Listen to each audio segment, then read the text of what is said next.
Your campus, your news, now.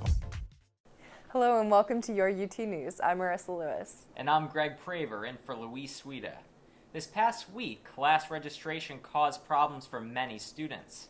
UT News reporter Irene Sedede asked students how the system issues impacted their registration. I'm Irene Sedede reporting right outside Plant Hall. According to a global message, students were encouraged to register right in the registrar's office due to trouble with online registration. Let's see what students had to say. How was the whole process of registration? Well, I got like an email like an hour before I was supposed to register saying that the servers were down, but then when it was my time to register, I guess they fixed the problem by then, so. Well, I'm a junior, and in the past 3 years, I didn't have any issues with registration or Spartan Web. However, last week when it was my registration, actually it was on a Thursday, I had issues with my Spartan Web account, and I just couldn't make it. I had a test that day, and everything just became so complex. I had to go to the registrar's office in order to do it, and it became really long.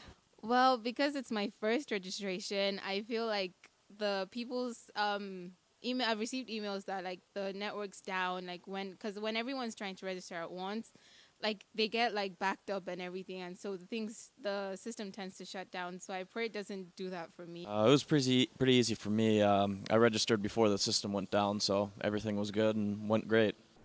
Students were alerted of the registration problems both by email and text message. On the topic of registration, did you not get into all of the classes you wanted? Jovan Reyes from Academic Advising gave me some tips about the waitlist process. It's going to be frustrating, obviously.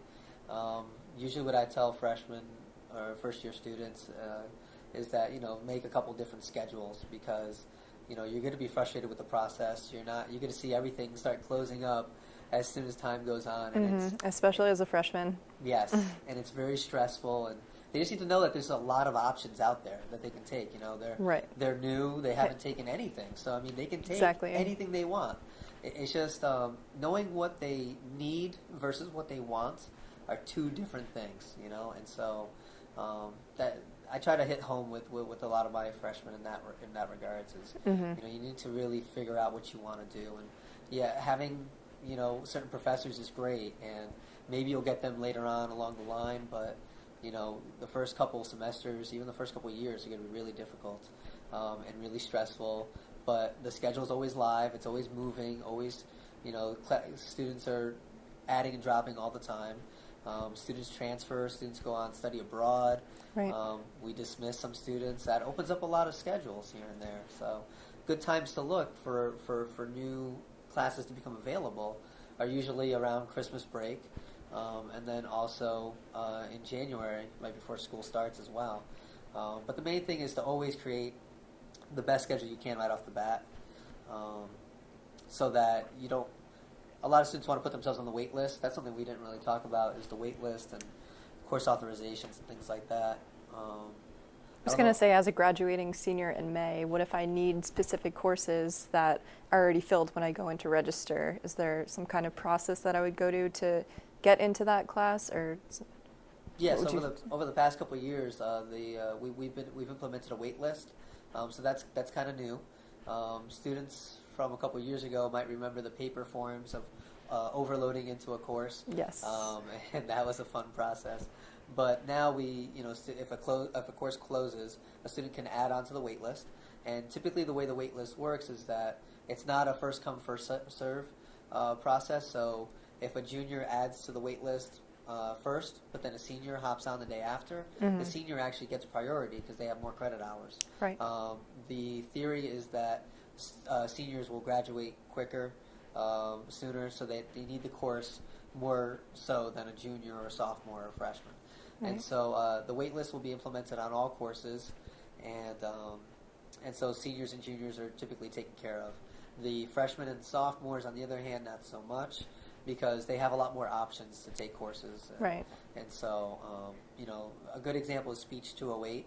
It's a speech for business professionals. So a lot of students want to get into that course, and typically it is a course for juniors and seniors, but a lot of freshmen and sophomores want to get into it. So it'll open up as time goes on, but The other thing is course authorizations that the department chairs can do. So if the wait list, what the wait list provides is if someone drops the course, if the course closes and someone drops it, the next person in line gets in. Mm-hmm. The way a course authorization or overload works is that the course is closed, students go on a wait list, and it never opens back up again.